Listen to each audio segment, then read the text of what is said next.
Excel के ऊपर VBA के अंदर आप VBA की हेल्प से फिल्टर का कैसे यूज कर सकते हैं। फिल्टर आप सभी जानते होंगे, एक्सेल में फिल्टर लगाते हैं, बट ये हमें कोडिंग से करना है। तो उसके लिए मुझे एक डाटा चाहिए होगा, फिल्टर लगाने के लिए डाटा चाहिए होगा काफ़ी बड़ा, उसी पे फिल्टर लगेगा। तो मैं एक डाटा क्रिएट कर लेते हैं या बना लेते हैं। तो मानकर चलिए, मान लीजिए मेरे पास ये डाटा सेट है, आपको दिख रहा होगा सबको, ये मेरे पास डाटा है। मेरे को यहाँ पर फिल्टर इंप्लीमेंट करना है। मान लीजिए किसी कस्टमर का नाम मैं यहाँ पे लिखूंगा और उसके ऊपर फिल्टर लग जाएगा। ये कस्टमर हो गया, कस्टमर का नाम हम यहाँ पे टाइप करेंगे। अच्छा, यहाँ पे इस सेल का नाम क्या हो गया, E2। क्या नाम हो गया इसका, E2। E2 के ऊपर हमें काम करना है, करेक्ट। तो मान लीजिए E2 के ऊपर मैंने लिख दिया N10, तो N10 का डाटा यहाँ पर फिल्टर हो जाना चाहिए। तो मुझे इसके लिए क्या करना होगा, मैक्रो बनाना होगा। हम जाएंगे डेवलपर टैब पे और एक विजुअल बेसिक ऑन करेंगे। ये हमारा स्टार्ट हो गया। इंसर्ट पे जाके अपना मैक्रो मॉड्यूल स्टार्ट कर देंगे। तो मैं अपने मैक्रो को नाम दे देता हूँ क्रिएट फिल्टर, ठीक है। अच्छा, फिल्टर मुझे अप्लाई करना है इस डाटा सेट के ऊपर। ये डाटा सेट कहाँ से शुरू हो रहा है, यहाँ से। क्या लोकेशन इसका, C4। आप यहाँ पे अपने इसका नाम देख लीजिएगा। यहाँ पर क्या नाम है इसका, टास्क 2। क्या नाम है शीट का, टास्क 2। तो यहाँ पर आप लिखेंगे शीट जिसका नाम है टास्क 2। इसके ऊपर क्या लगाना है, फिल्टर। किस जगह पर लगाना है, C4 पे। क्या अप्लाई करना है, ऑटो फिल्टर। अप्लाई हो गया।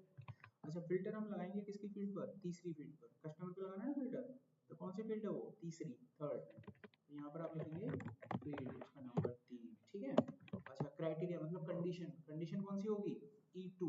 कंडीशन क्या होगी, E2। यहाँ पर कंडीशन को क्या बोलते हैं बेटा, क्राइटेरिया, ठीक है। तो यहाँ पर उसका नाम लिखेंगे, कहाँ से आएगा वो क्राइटेरिया, टास्क 2 वाली शीट से आएगा, ठीक है। और रेंज वैल्यू क्या रहेगी उसकी, E2, उसकी वैल्यू। लग गया फिल्टर। अभी आप इसको रन करके ट्राई कीजिए। देखिए, मैं आपके सामने बटन दबाऊंगा और फिल्टर लग जाएगा। लग गया, समझ आ गया फिल्टर।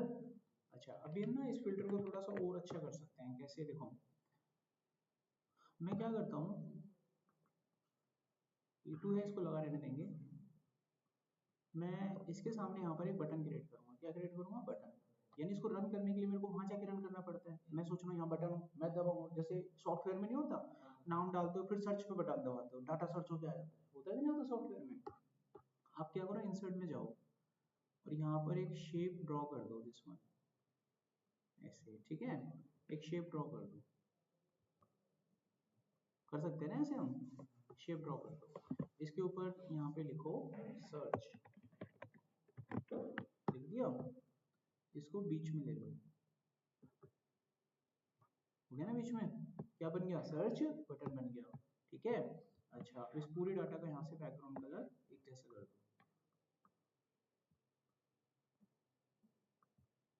हो गया सारा। अब इनको थोड़ा सा अच्छे से डिजाइन कर दो।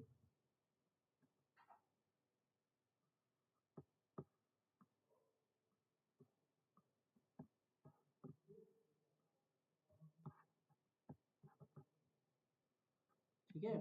अच्छा, इसको ब्लॉक बना दो ताकि ये थोड़ा दिखता रहे हमको ना। उसको मैंने कहाँ पे कनेक्ट किया, मैं कहाँ पे, E2 में है ये। हाँ, इसको यही रहने देते हैं। इन दोनों को सिलेक्ट करके और लगा देते हैं इस तरीके से। बन रहा है ना कुछ हमारे पास। कंप्लीट कर लिया है। आप भी अपने ऑफिस में कभी काम करो तो इस तरह का अपना सर्च बॉक्स एक एप्लीकेशन के रूप में कन्वर्ट कर सकते हैं, ठीक है। अगर कल को इंटरव्यू में आपसे पूछा जाए फिल्टर लगाइए, तो इस तरीके से आप बनाएंगे तो बहुत अच्छा इंप्रेशन पड़ेगा उस पर कि आपको बहुत कुछ आता है, एक्सेल में अलग ही दिखे। अब मैं किसी क्लाइंट का नाम डालूंगा, कस्टमर का, और देखिए डाटा फिल्टर होगा। मान लीजिए मैंने यहाँ पे लिखा पीको, ठीक है। जैसे सॉफ्टवेयर में नहीं होता बटन, ये बटन है, मैं इस पर क्लिक करूँगा काम करेगा। बटन के ऊपर मुझे वो कोड अटैच करना है, तो अभी अटैच नहीं करा मैंने कोड, ठीक है। राइट क्लिक करो, यहाँ पे असाइन मैक्रो। असाइन मैक्रो में कौन सा मैक्रो था, ये वाला, ओके कर दो। असाइन हो गया ना मैक्रो। अभी क्लिक करोगे, ये देखिए काम कर रहा है ना, बटन काम कर रहा है। अभी देखिए मैं अगला नाम ढूंढता है इसमें, मान लीजिए वॉलेट, तो मैंने बटन दबाया, ये देखो परफेक्टली वर्क कर रहा है। तो इस तरीके से आप उस पर काम कर सकते हैं। कोई डाउट है इसमें, एक बार फिर से बताइए।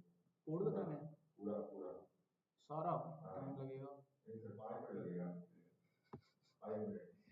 क्या हो गया, पूरा क्यों पूछ रहे हैं, ये देखा नहीं फिर से इसको मेमोराइज करने के लिए। कंट्रोल शिफ्ट पूरा लगेगा। मैं कोड बताता हूँ। जैसे ये सारा डिजाइन मेरा बन चुका है, मुझे इस बटन के ऊपर कोड लिखना है, तो पहले मैं एक फिल्टर बनाऊंगा। फिल्टर बनाने के लिए डेवलपर टैब पे जाएंगे, विजुअल बेसिक पे जाएंगे, यहाँ पे जाके अपना फिल्टर तैयार करेंगे। एक मॉड्यूल में फिल्टर बनाते हैं, यूज सब क्रिएट फिल्टर डेटा, ठीक है। उसके बाद आप अपना फिल्टर तैयार करेंगे, जिस शीट पर आप तैयार कर रहे हैं उसका नाम लिखेंगे, ठीक है। अभी देखो क्या कोशिश क्या करोगे, जब आप लोग को पढ़ाते हैं तो पहले बस आप यहाँ पे समझने को कोशिश किया करो, और जो याद करना होता है किसी भी चीज़ को दिमाग में, वो घर पे जाके वीडियो को देख के करा करो। ऐसे ना सामने वाले की डबल मेहनत लग जाती है, ठीक है। तो आप लोग के साथ मैं काफ़ी दिनों से, तो आप लोग को मैं मना भी नहीं कर पाता हूँ, पॉइंट ये है मेरा, है ना। अभी होते हैं ना नए बच्चे बता देते, मैं काफ़ी दिनों से तुम्हारे साथ जुड़ा हुआ हूँ, तो मना भी नहीं कर पाता। बट चीज़ जब समझ में नहीं आती तो पूछो, ठीक है। लेकिन उसको याद करना हो आप लोगों को दिमाग में बैठाने के लिए, तो आपको रिकॉर्डिंग और डाटा दिया जाता है, उसको देख के आप करोगे तो आपको जल्दी बैठ जाएगा। सेम ही चीज़ थी उसमें। अभी क्या होगा, ये वीडियो खामा में बड़ा हो जाएगा, जो बंदा नया देख रहा होगा ना उसको ही थोड़ा इरिटेट करेगा कि वही चीज़ दोबारा रिपीट हो रही है। तो यहाँ पर मैं गया टास्क 2 के पास। अब देखो मेरे को ये फिल्टर लगाना है, यहाँ पे, यहाँ से लगेगा। ये डाटा कहाँ से शुरू हो रहा है, C4 से। क्या लगाना है, फिल्टर। इसकी कमांड होती है ऑटो फिल्टर। फिल्टर अप्लाई किस फील्ड पे करना है, कस्टमर पे। ये फील्ड का नंबर कौन सा हो गया, 1 2 3।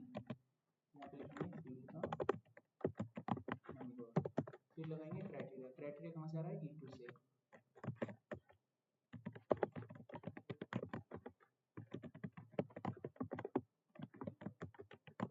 ठीक है, रेंज नहीं खाली E2 से पढ़ रखा है ना। अब जो भी फिल्टर आपने बनाया उस फिल्टर को वहाँ पे अटैच करना है। तो मान लीजिए एक बटन ले लेता हूँ मैं यहाँ पे,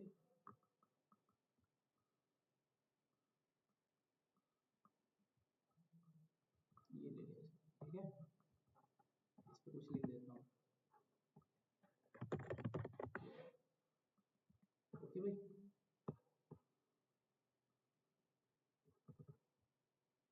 अब हम इसके ऊपर उसको फिल्टर को अटैच करेंगे, राइट क्लिक करके असाइन मैक्रो। जो मैक्रो आपने बनाया हुआ उसको ये काम, अभी आप क्लिक करोगे ये काम करेगा, ठीक है। आगे देखो नेक्स्ट। तो ये मैक्रो बना है जो आपने अप्लाई किया। हाँ मैक्रो बना के इस पर अप्लाई कर दिया ना। अभी आपके सामने लिखा था ना एक कोड, वो बनाया था मैंने, उसको यहाँ पे मैंने अप्लाई कर दिया इस पर। राइट क्लिक करके आता है ना असाइन मैक्रो, यहाँ पे जाके वो मैक्रो मैंने सेलेक्ट करके अप्लाई किया, तब ये चल रहा है। तो ये पायलट टेबल जैसा हो गया है। नहीं पाइवट टेबल अलग होता है, ये फिल्टर है। फिल्टर नहीं करते हो आप लोग डाटा के ऊपर, ये फिल्टर है। हाँ फिल्टर है। ये ऐसे करते नहीं आप लोग, फिल्टर लगाते हो इस पे। मेरे को इसमें से क्लाइंट चाहिए होता है, पॉलिट चाहिए होता है, यहाँ पे नहीं लिखते आप फिल्टर करके। It is not a pivot table, वो अलग होता है।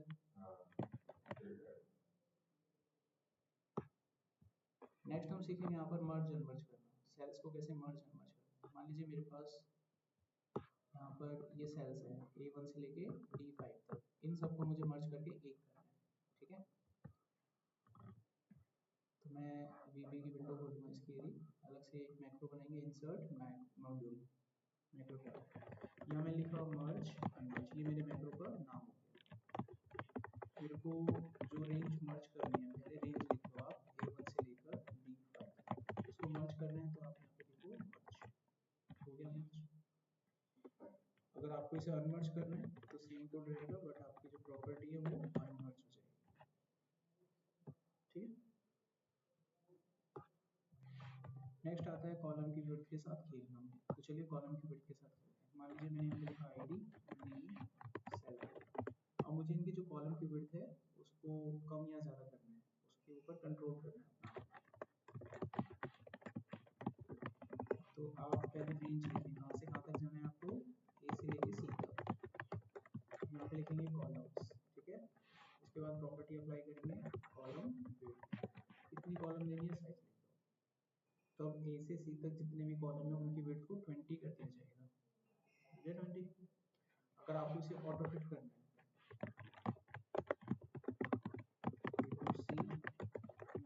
कॉलम्स देन ऑटो फिट, अब ये ऑटो फिट हो जाएगी जितनी जरूरत है उतनी। आगे समझ में। अगला हम बात करते हैं इसकी हाइट कैसे बढ़ाई जाए। रो रो की हाइट ऐसे बढ़ेगी। तो मान लीजिए मेरे को पहली रो की हाइट बढ़ानी है, पहली रो क्या होती है 1 2 3 रो होती है हमारी, हमको पहली रो की हाइट बढ़ानी है तो हम यहाँ पे लिखेंगे रेंज LS, यहाँ पे लिखेंगे रोज और यहाँ लिखेंगे रो की हाइट। जितनी हाइट आपको करनी है नंबर डालो, रो की हाइट बढ़ गई। अगर आपको रो की हाइट कंट्रोल करनी है, ऑटो फिट करनी है, ये सेम प्रॉपर्टी चलाओ, यहाँ पे आपको लिखना है ऑटो फिट। ठीक है,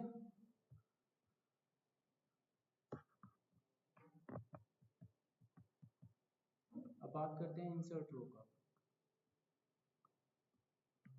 मान लीजिए मेरे को यहाँ पे एक कॉलम इंसर्ट करना है बी वाली जगह पर, एक ब्लैंक कॉलम मेरे को इंसर्ट करना है।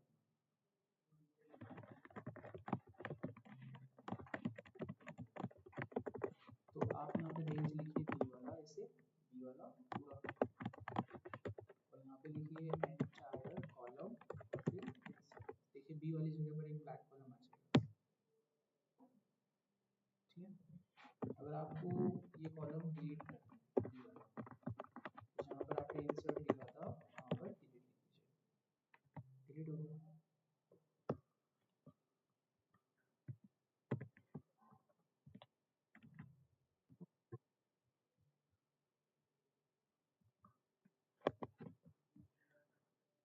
तो रो इंसर्ट करना है ब्लैंक। ठीक है,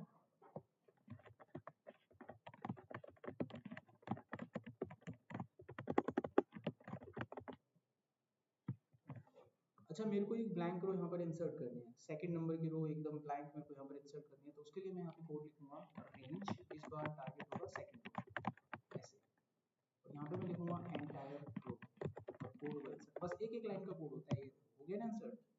अगर आपको कोई रो डिलीट करनी है तो यहाँ पर आप लिखेंगे ये डिलीट हो गया।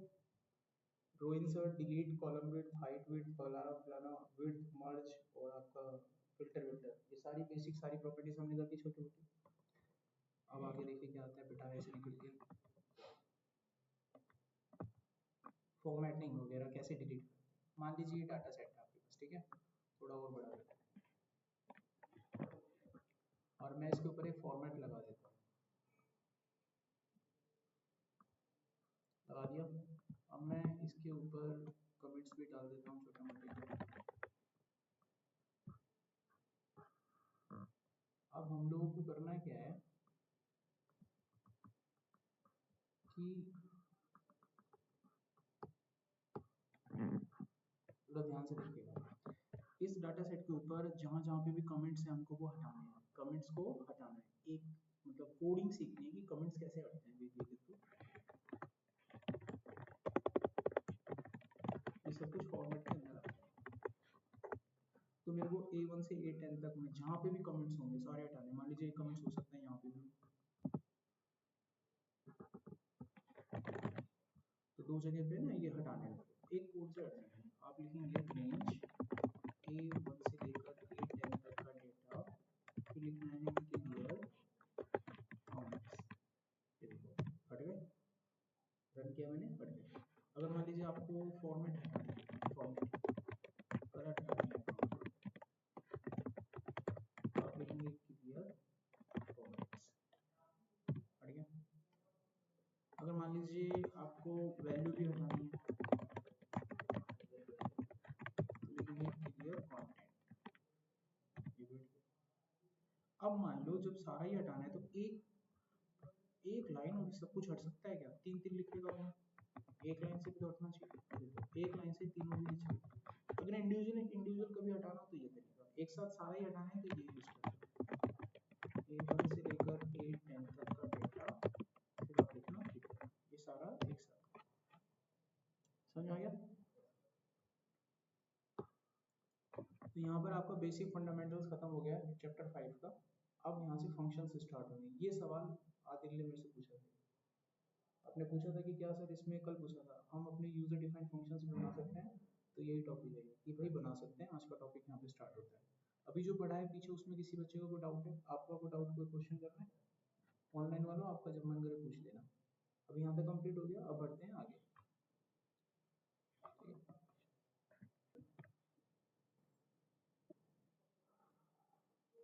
It is the group of reusable code and we can call it anywhere in the program. मतलब जो कोडिंग का जो लॉजिक होता है ना, वो फंक्शंस के अंदर बना के डाल दिया जाता है। एक बार बना के डालने से क्या फायदा होता है कि आप उस फंक्शन को कभी भी कहीं भी कॉल कर लो, बार बार आपको वो लॉजिक लगाना नहीं पड़ता, ठीक है, आसानी से काम हो जाता है हमारा। फंक्शंस जो होते हैं हमारे एक्सेल के अंदर दो तरह के होते हैं, एक होते हैं इनबिल्ट, एक होते हैं यूजर डिफाइंड। इनबिल्ट फंक्शंस वो होते हैं जो एक्सेल में पहले से बने बनाए आते हैं, जैसे कि सम हो गया, मैक्स हो गया, वीलुकअप हो गया, एचलुकअप हो गया, पहले से बने बनाए आते हैं।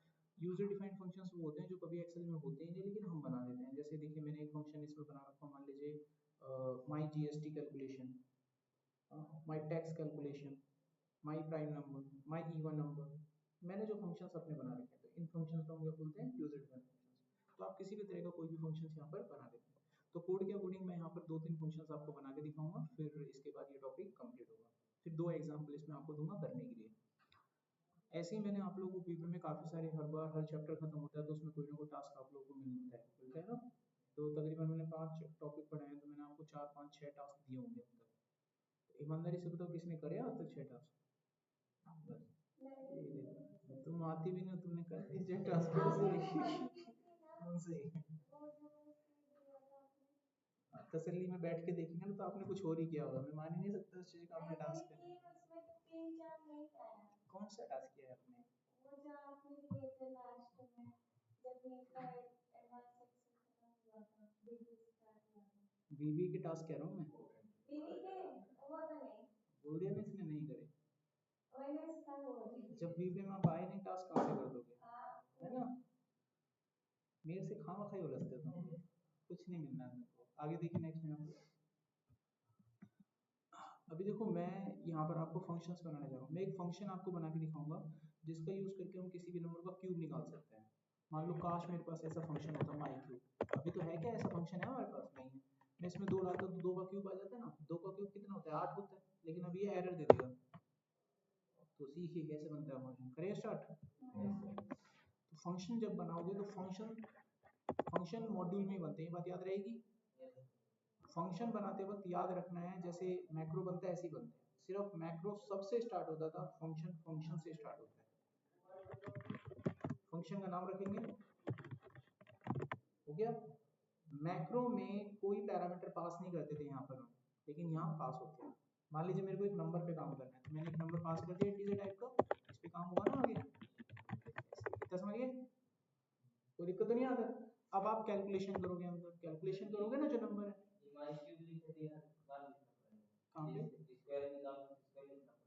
फंक्शन का नाम लिखना है। वो नाम जैसे मैक्रो का जब आप नाम लिखते थे तो नाम कुछ भी लिखते थे, ऐसे ही जब आप अपना कोई फंक्शन बनाओगे तो नाम कुछ भी लिख दीजिए जो आपको अच्छा लगे, है ना। लेकिन नाम हम मीनिंगफुल लिखते हैं ताकि अच्छा लगता है, समझ में आते हैं चीजें, है ना। दुनिया में जो भी चीजें बनी है सब मीनिंगफुल बनी है। अगर हम किसी से चीनी लेने जाते हैं तो उसका एक नाम स्टैंडर्डाइज किया हुआ है कि इस चीज को चीनी बोलते हैं। अगर उस चीज को लोग आज अपनी मर्जी से कुछ भी रख रहे होते, गधा घोड़ा गाय खच्चर, तो उससे जाके बोलते हैं कि हमें चीनी दे दो, वो कुछ और दे देता तो गेटिंग मोमेंट, इसलिए नाम होता है। तो इसको नाम आप कुछ भी रखिए, आपकी कॉल होती है। तो यहाँ पर देखिए इस पे काम कैसे करना है। जो भी डाटा इसके पास आया है उस डाटा पे आप कैलकुलेशन करोगे और इसका जो आंसर आएगा उसको किसी थर्ड वेरिएबल में स्टोर करोगे। तो यहाँ पर मैं एक थर्ड वेरिएबल बनाऊंगा, इसका टाइप मैंने देखो क्या रखा है, वेरिएंट। एक ऐसा डाटा टाइप होता है जिसमें किसी भी तरह की वैल्यू चली जाती है, चाहे वो इंटीजर हो, चाहे वो फ्लोट हो, चाहे वो डबल हो, चाहे वो टेक्स्ट हो, हर तरह की। तो वेरिएंट सबसे अच्छा है। अब मैं इसमें कैलकुलेशन करूंगा, ये देखो निकल गया क्यों, निकल गया ना क्यों आपका, जो कैलकुलेशन थी निकल गई एक्स के पास। अब आप क्या करो, अपने इस आंसर को अपने फंक्शन को दे दो। आपके फंक्शन का नाम क्या था, माई क्यूब, और आपका आंसर किसके पास है, एक्स के पास है, दे दो, हो गया काम। अब इसको कॉल करके देखिए, मान लीजिए मैं यहाँ पे कॉल करता हूँ, देखो कॉल हो जाएगा। मैंने यहाँ पे लिखा माई क्यूब, देखो आने लगा, आ गया ना आपका फंक्शन। अच्छा मैंने इसको एक नंबर पास कर दिया, देखो हल्का सा करते हैं। अब होगा क्या कि जो 2 की वैल्यू वो चली गई n के पास। अभी कैलकुलेशन हुआ 2 दूनी 4, 4 दूनी 8, वो चला गया x के पास, और ये x की वैल्यू चली गई फंक्शन के पास। ये फंक्शन आपने यहाँ कॉल किया है तो ये देगा x की वैल्यू, x का मान जो था वो था 8। तो ऐसे बनता है फंक्शन। अभी समझ में, अगेन वही वाली बात जो मैं आपको बता रहा हूँ, आसान नहीं होती है कोडिंग। यानी आप सोच रहे हो ना फंक्शन सीख रहे हो, आपकी ये सारा नोट्स का खेल होता है। आप बिल्कुल अनजान थे आज तक फंक्शन से, लेकिन 5 मिनट का सेशन लेती है, अब आप छोटे मोटे हाथ पर मार सकते हो और आपको पता चल गया फंक्शन कैसे बनते हैं। ये सारा खेल नोट्स का होता है बेटा, समझ गए बात। तो आप अगर इन क्लासेस को मिस करते हो तो बेटा किसी चीज़ से मिस कर रहे हो तुम। कल को भविष्य में जब कभी जरूरी नहीं मैं आ रहा हूँ, प्राइवेट सेंटर्स होते जरूरी रहता है क्या टीचर यहाँ रहता है, नहीं रहूँगा। फिर जब तुम कहीं और से पढ़े, मान लीजिए नोट्स ऐसे नहीं मिले, नोट्स पे डिपेंड होती है सारी चीजें, नोट्स ऐसे नहीं मिले तो तुम लोग फिर जूझते रहना, कोडिंग सीखेंगे हैं, जूझते रहना फिर आप, फिर तुमको पता लगेगा अरे कि आई जाते पढ़ ही लेते हैं। अभी जैसे जो भी कुछ आप दूसरा फंक्शन हमारे पास एक नंबर होगा और हम चेक करके बताएंगे कि ये नंबर इवन है कि ओड है। एक्सेल के पास ऐसा कोई बना बनाया फंक्शन नहीं है, तो हम वीबीए में इस फंक्शन को बनाएंगे। तो कैसे बनेगा, लिखेंगे फंक्शन, लिखेंगे अपने फंक्शन का नाम y इवन ओड, अब एक नंबर पास करेंगे। अब जिसमें इसका आंसर स्टोर करेंगे उसके लिए एक वेरिएबल बनाना होगा, टाइप रखेंगे वेरिएंट। अब यहाँ लॉजिक लगाएंगे, जो नंबर हमारे पास है इसको 2 से भाग करेंगे और रिमाइंडर निकालेंगे। रिमाइंडर निकालने के लिए ऑपरेटर होता है मोड। अब जो भी रिमाइंडर आएगा उसको 0 से कंपेयर करेंगे, अगर ये सेटिस्फाई हो गई तो इसका मतलब इवन है। तो हमारे पास जो वेरिएबल था x उसमें आंसर स्टोर कर लेंगे इट इज इवन, अदरवाइज हम क्या करेंगे इसमें स्टोर कर लेंगे इट इज ओड। आगे समझ में देखो, अब जो आपका फंक्शन है उसको बुलाओ यहाँ पे और अपना आंसर इसको दे दो। अभी देखो सब बच्चों को क्लियर हो जाएगा ये है क्या, सारा खेल वही बता रहा हूँ आपको, फिर से नोट्स पे होता है। अभी हमें ऐसे कॉल करते हैं माई, देखो आने लगा, बोलोगे फंक्शन आने लगा, आपने डाटा दिया। अभी कैसे काम करेगा, आपके द्वारा दी गई वैल्यू 12 वह n के पास जाएगी, 12 को 2 से भाग करने पर रिमाइंडर 0 आएगा जो कि सेटिस्फाई हो जाएगा, और ये जो आंसर है इट इज इवन, ये x को हैंड ओवर कर दिया जाएगा और यहाँ पर x अपनी वैल्यू इस फंक्शन को देगा। ये फंक्शन आप जहां भी कॉल करेंगे उत्तर आएगा इट इज इवन। अब आप जैसा डाटा डालेंगे वैसा ये रिएक्शन देगा, समझे आप। तो आप अपने खुद के फंक्शन बना पा रहे हो। अब चलिए एक टैक्स निकालने का फंक्शन बनाते हैं, टैक्स कैलकुलेटर। मान लो आपने कोई प्रोडक्ट खरीदा, उसकी एक कैटेगरी होती है, आप जब जीएसटी देते हो तो जीएसटी प्रोडक्ट की कैटेगरी के हिसाब से तो देते हो। अगर आपका कोई प्रोडक्ट मेडिसिन है, इंश्योरेंस टाइप का, तो उस पर जीएसटी 0 लगता है आज। लेकिन अगर आपका कोई प्रोडक्ट लग्जरी आइटम है तो आज उस पर 40% लगता है। लेकिन अगर एक नॉर्मल है तो उस पर 18, दो ही स्लैब है हमारे पास, और जो बिल्कुल नीचे है उस पर 5 लगता है, तो 40 लगता है बिल्कुल लग्जरी आइटम पे। समझ में आ गया, वरना दो ही स्लैब है हमारे देश में, 5% 18%, बात समझ में आ रही ना। तो मान लीजिए आपने कोई प्रोडक्ट खरीदा, अगर वो इलेक्ट्रॉनिक का प्रोडक्ट है तो उस पर जीएसटी लगेगा 18%। अगर आपने कोई इसके अलावा मेडिसिन का प्रोडक्ट खरीदा या कुछ भी खरीदा उस पर जीएसटी नहीं है कोई, मान लीजिए 0% है, तो हम इस सवाल को कैसे करेंगे। मान लीजिए मेरे प्रोडक्ट की कैटेगरी है इलेक्ट्रॉनिक्स, सिर्फ मैंने इलेक्ट्रॉनिक लिखना है कैटेगरी, और कितने का आपने प्रोडक्ट खरीदा उसका अमाउंट मैंने यहाँ पे डाल दिया 18,450 रुपये। अब आपको इसके ऊपर लगने वाला जीएसटी पता करना है, 18% जीएसटी निकालो इसका, क्या निकालना है 18%। मैं चाहता हूँ इसका फॉर्मूला बना लें, अगर मैं इसको यहीं पे ऐसे ऐसे कैलकुलेट करना स्टार्ट करूँगा तो मेरे को बहुत टाइम लगेगा, मुझे अगर अगली शीट पे फिर से ये कैलकुलेट करना पड़ा, फिर लगाना पड़ेगा, बना बनाया तो है नहीं फॉर्मूला, मुझे बार बार लगाना पड़ेगा लॉजिक, उसमें टाइम भी वेस्ट होगा, एफर्ट्स भी वेस्ट होंगे और समय भी ज़्यादा लगेगा। तो इन सब चीज़ से बचने के लिए फंक्शंस बनाए जाते हैं। अब चलिए मैं इसका एक फंक्शन बना के रख लेता हूँ। अगर मान लीजिए आप किसी कंपनी में इस तरह का काम बार बार कर रहे हो, आपको बार बार ये लॉजिक यहाँ पे लगाना पड़ता है, ये डाटा लिया, कंपेयर करा, क्या ये क्या है नहीं है, ये करा, तो आप उसका फंक्शन बना लिया करो, उससे आपका काम आसान हो जाएगा। फंक्शन बनाने के पीछे का कारण मैंने तुमको अभी बताया भी था। अगर कोई कोड है जो आप बार बार यूज करना चाहते हैं, रीयूजेबल है, तो उसको फंक्शन में डाल दो, आपका काम आसान है। इसीलिए फंक्शन बनाए जाते हैं, ठीक है। मन को खुश करने के लिए या कोडिंग सीखने के लिए फंक्शन नहीं बनाए जाते, कोडिंग सीखने का पर्पस होता है अपने काम को आसान करना, ठीक है। तो फंक्शन बनाने के पीछे का पर्पस यही होता है। अब चलिए बनाते हैं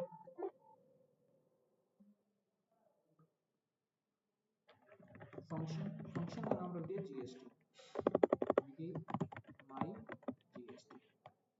यहाँ पर देखिए आप अपने फंक्शन का नाम कुछ भी रख सकते हैं, बट मैं आपको रिकमेंडेशन देता हूँ यहाँ पर एक छोटी सी, मानना चाहो मानो, नहीं मानना चाहो। जब भी आप यूजर डिफाइंड फंक्शन बनाएंगे तो एक आगे का वर्ड अपने हिसाब से मान के चलना हमेशा। कभी भी आप अपने ऑफिस में अपनी एक्सेल की शीट पे काम करेंगे, जब भी कोई फंक्शन की लिस्ट आएगी तो उसमें आसानी से पहचान लोगे ये तुम्हारे फंक्शन है और इनबिल्ट है। अब मैं अपने जितने भी फंक्शन बना रहा हूँ यूजर डिफाइंड, तो उनके आगे मैं माई लिख रहा हूँ, कभी भी चलेगा तो मैं पहचान लूंगा ये तो मेरा फंक्शन है भाई। आया समझ में? कि अपने नाम से शुरू करो, एक पहचान बता रहा हूँ, बाकी तुम मानो या मत मानो कोई फर्क पड़ने वाला तो है नहीं। आगे देखिए, अब मैं यहाँ पर दो डेटा पास करूँगी, एक तो कैटेगरी और एक प्राइस। कैटेगरी का मैंने CAT ले लिया है, ये एक टेक्स्ट वैल्यू है, और प्राइस एक नंबर है तो इसको डबल में ले लिया क्योंकि वो पॉइंट में भी हो सकता है। अब मैं यहाँ पर इसका आंसर स्टोर करने के लिए एक वेरिएबल लूंगा, टाइप रखूंगा वेरिएबल्स। अब लगाएंगे लॉजिक। जो मेरे पास कैटेगरी है हम चेक करेंगे क्या वो इलेक्ट्रॉनिक है,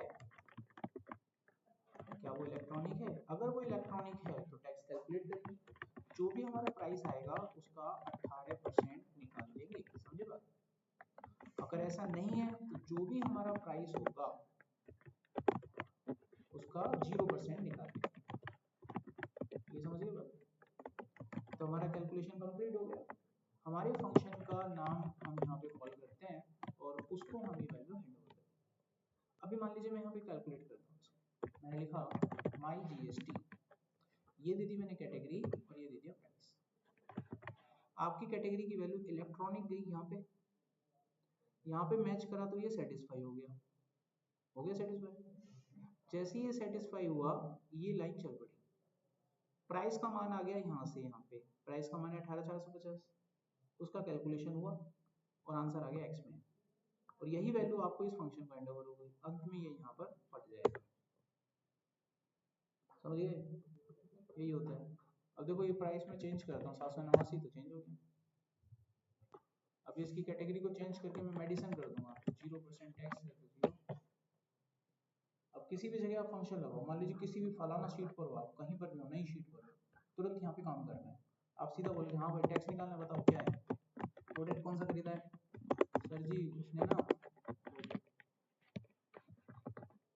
आप लिखो यहाँ पर माई GST, उसको बोलेगा कैटेगरी क्या है, वो बोलेगा मोबाइल खरीदी है, तो लेकिन मैंने तो कैटेगरी में मोबाइल डाला ही नहीं है, तो वो कोड ऐसा बनाना पड़ेगा उसके लिए। हमारे पास दो ही कैटेगरी है, इलेक्ट्रॉनिक मोबाइल है तो मैं दिमाग इलेक्ट्रॉनिक में आता है, तो मैं क्या डालूंगा यहाँ पर इलेक्ट्रॉनिक, कितने का खरीदा है 14,500, बस ऐसे डाल के छोड़ दूंगा अपने आप टैक्स 21-26 यही तो फंक्शन आपको बना के दे रखे हैं जिसमें आपको प्रॉपर लॉजिक लगाना होता है। VLOOKUP लगाते हो, क्या लॉजिक लगाते हो, कुछ नहीं ना, वो लगा के दे रखा है तुमको। जैसे यहाँ पे इसको कॉल करता आंसर आ जाता है। जिस नए बच्चों को तुम ये किसी कंपनी में काम करने आएगा, तुम उसको ये पहले से ही बना के दे दोगे तो उसको लॉजिक नहीं लगाना पड़ेगा ना, लगा लगाया दे दिया ना, उसको बस ये सिखाते हो तुम। आई समझ बात? और जो बड़े लेवल पर सीखते हो तो ये काम एनकैप्सुलेशन के थ्रू किया जाता है। किसके थ्रू किया जाता है? एनकैप्सुलेशन। एनकैप्सुलेशन के थ्रू करने से क्या होता है, आपको एब्स्ट्रैक्शन का फीचर मिल जाता है। यानी बड़ी बड़ी जो मशीनें होती हैं कई करोड़ों की बनती हैं और उनको बड़े बड़े इंजीनियर बनाते हैं, पता है ये बात? लेकिन उनको ऑपरेट करने वाला बंदा कभी दिमाग लगाना 5वीं पास होता है, 6ठी पास होता है, 8वीं पास होता है, वो उन मशीनों को ऑपरेट कर लेता है। ऐसा क्यों हो पा रहा है? क्योंकि एप्लीकेशन बनाकर दे दी गई है, उसको सिर्फ यूज करना सिखाते हैं, उसको ये नहीं सिखाते कि हाउ इट इज वर्किंग, उसको ये बता दें कि how you have to use. जैसे किसी बुद्धिमान व्यक्ति ने फोन पे क्या बनाई होगी, है ना, कितनी कोडिंग हुई होगी, लेकिन इसको चलाता है गोलगप्पे वाला भी है। दिमाग लगाओ, जो बिल्कुल पढ़ा लिखा नहीं है वो भी चला रहा होता है कि नहीं चला रहा होता है? आजकल घर में कोई कबाड़ा लेने आता है ना तो खुले पैसे नहीं होते यार, आप दे नहीं पाते, आपको देने हैं मेरे को फोन पे करो, रहते कि नहीं रहते? उसको बस किसी ने फोन पे यूज करना सिखा दिया, क्या उसको वो सीखने के लिए जानना जरूरी था कि कोड कैसा हो रहा है? नहीं। इसी टेक्निक को एब्स्ट्रैक्शन कहा जाता है। आप लोगों में से जो भी बच्चा जानकार है पाइथन का, तो उसने उप्स में ये शब्द पढ़े होंगे। उप्स लैंग्वेज है ना, ऑब्जेक्ट ओरिएंटेड, तो उसमें ये शब्द आता है एब्स्ट्रैक्शन। मैं बात वही कर रहा हूँ, फर्क नोट्स का है बेटा। अभी जैसे मैंने आपको बताया एब्स्ट्रैक्शन आपके दिमाग में छप गया, एब्स्ट्रैक्शन मतलब हिडन, क्लाइंट के सामने इस तरीके से डाटा को भेजना, उसको सिर्फ सिखाया जाए कि कैसे काम करते हैं, ये नहीं बताने की जरूरत होती कि ये कैसे चल रहा है। ठीक है, उस फीचर को हम क्या बोलते हैं, एब्स्ट्रैक्शन। जैसे जब आप कार सीखने जाते हो तो कार चालक तुमको बस ये बताता है कार कैसे चलती है, उसको सिखाने के लिए ये जरूरी नहीं है कि ब्रेक मारने से गाड़ी रुकी कैसे, चलो खोल के दिखाओ, नहीं बताएगा ना, फिर भी आप गाड़ी चलाना सीख जाओगे। इसी फीचर को एब्स्ट्रैक्शन किया। आजकल दुनिया की जितनी भी एप्लीकेशन बनी है ऐसी बनती हैं, उसी की वजह से एक नॉर्मल इंसान भी आपकी एप्लीकेशन यूज कर लेता है। आज के टाइम पर क्या चाहिए, एप्लीकेशन ऐसी बनाओ जो कोई भी यूज कर ले, और ये तभी पॉसिबल हो पाया। समझ में आई बात, क्या बोलते हैं इसको। तो जब आप ओप्स पढ़ोगे, इंटरव्यू चलेंगे जब आपके ना, तो ओप्स के कोडिंग कर रहे हो नहीं कर रहे हो वो बात अलग है, ये कॉन्सेप्ट आपको पता है कि नहीं पता है। ओप्स का मतलब होता है पहला तो कॉन्सेप्ट, ऐसे पॉइंट टू पॉइंट कॉन्सेप्ट पूछेंगे आपसे, कोई रैंडमली कोई कॉन्सेप्ट पूछ ले, मान लीजिए आपसे पूछ लिया आप ये बताइए हाइब्रिड क्या होता है, कॉन्सेप्ट है पूछ लिया, आपको पता है कोई बच्चा हाइब्रिड क्या होता है। अब जैसे आप शांत हो ऐसे वहां शांत हो जाओगे, एकदम सन्नाटा खत्म, वही बस पानी में, यही ना, शोर मत बस। ठीक है, तो ऐसा रहता है। अभी चले आगे, जीएसटी खत्म हो गया आपका, तो यहाँ पर आपकी ये यूनिट भी समाप्त हो जाती है। मैं आपको बता देता हूँ ये खत्म है, देख लो पढ़ा दिया मैंने, one note calculation tax circle बनाए, ये कुछ एग्जांपल है जो कर लेना। आपको एक फंक्शन बनाना है जिसमें यूजर का नाम और एज डालना है, और आपको डिस्प्ले कराना है कि वो एलिजिबल है वोटिंग के लिए, यस और नो। देख लेना 18 से बड़ा या बराबर है तो एलिजिबल है। एक फंक्शन आप बनाएंगे, एक नंबर आप पास करेंगे और उसका फैक्टोरियल निकाल के दिखाएंगे। जैसे आपने एक फंक्शन बनाया एक्स वाई जेड, उसमें आपने नंबर पास कर दिया 3, तो 3 का फैक्टोरियल क्या होता है, 6 होता है ना, 3 गुना 2 गुना 1 उसका, तो ये निकाल के आप इसका फंक्शन बनाने की कोशिश करेंगे। यहाँ तो कोई डाउट है किसी बच्चे को। तो यहाँ पर ये यूनिट हमारी समाप्त होती है, यूनिट नंबर 5 हमारी यहाँ खत्म हो जाती है। अब हमारी बचती हैं 2 यूनिट, यूनिट नंबर 6 और यूनिट नंबर 7, जिसमें से छठी यूनिट को मैं हाफ अभी कंप्लीट